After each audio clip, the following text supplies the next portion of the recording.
நாமக்கல் பரமத்தி வேலூர் அருகே சித்தம்பூண்டியில் தோட்டத்து வீட்டில் தனியாக இருந்த மூதாட்டி கத்தியால் குத்தி கொலை செய்யப்பட்டிருக்கிறார். முழு விவரங்களோடு இணைகிறார் நமது செய்தியாளர் ஸ்ரீதர். வணக்கம் ஸ்ரீதர். போலீசாரின் முதற்கட்ட விசாரணையில் இது குறித்து என்னென்ன தகவல்கள் வெளியாகி இருக்கிறது? முழு விவரங்கள். நாமக்கல் மாவட்டம் பரமத்தி வேலூர் அடுத்த சித்தம்பூண்டி அருகே உள்ள குளத்துப்பாளையம் கிராமத்தைச் சேர்ந்தவர் மூதாட்டி சாமியாத்தால்.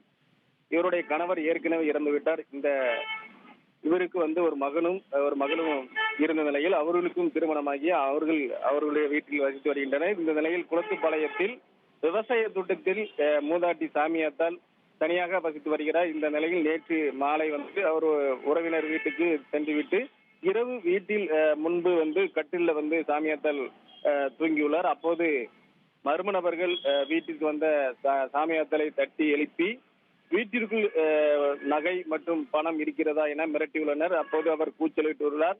அந்த சூழ்நிலையில் தான் மர்ம நபர்கள் மூதாட்டியை கழுத்து மற்றும் வாய் முகம் பகுதியில் தரமறையாக குத்தியுள்ளனர். அதனை அடுத்து படுகாயமடைந்த மூதாட்டி இது தொடர்பாக அவரே உறவினர்களுக்கு தொலைபேசியில் தன்னை திருடர்கள் தாக்கிவிட்டதாகவும் குத்திவிட்டதாகவும் கூறியுள்ளார். இதனை அடுத்து அங்கு வந்த உறவினர்கள் இரத்த வெள்ளத்தில் துடிதுடித்துக் கொண்டிருந்த மூதாட்டியை மீட்டு திருச்செங்கோடு அரசு மருத்துவமனைக்கு அழைத்து சென்றனர். அங்கு அவருக்கு முதலுதவி சிகிச்சை அளிக்கப்பட்டது. பின்னர் கோவையில் உள்ள தனியார் மருத்துவமனைக்கு அழைத்து சென்றனர். ஆனால் அங்கு சிகிச்சை பலனின்றி இந்த அதிகாலை அந்த மூதாட்டி உயிரிழந்தார். இது தொடர்பாக நல்லூர் போலீசாருக்கு தகவல் தெரிவிக்கப்பட்டது. தொடர்ந்து அங்கு மூதாட்டி உயிரிழந்த சம்பவம் பெரும் பரபரப்பை ஏற்படுத்தியுள்ளது. மேலும் அந்த பகுதிக்கு சென்று மூதாட்டியோட வீட்டிற்கு சென்று தொடர்ந்து விசாரணை நடத்தி வருகின்றனர். மேலும் இந்த சம்பவம் தொடர்பாக நாமக்கல் எஸ்பி ராஜேஷ் கண்ணனுக்கும் தகவல் தெரிவிக்கப்பட்டது. அவரும் அந்த இடத்துக்கு சென்று தொடர்ந்து விசாரணை நடத்தி வருகின்றார்.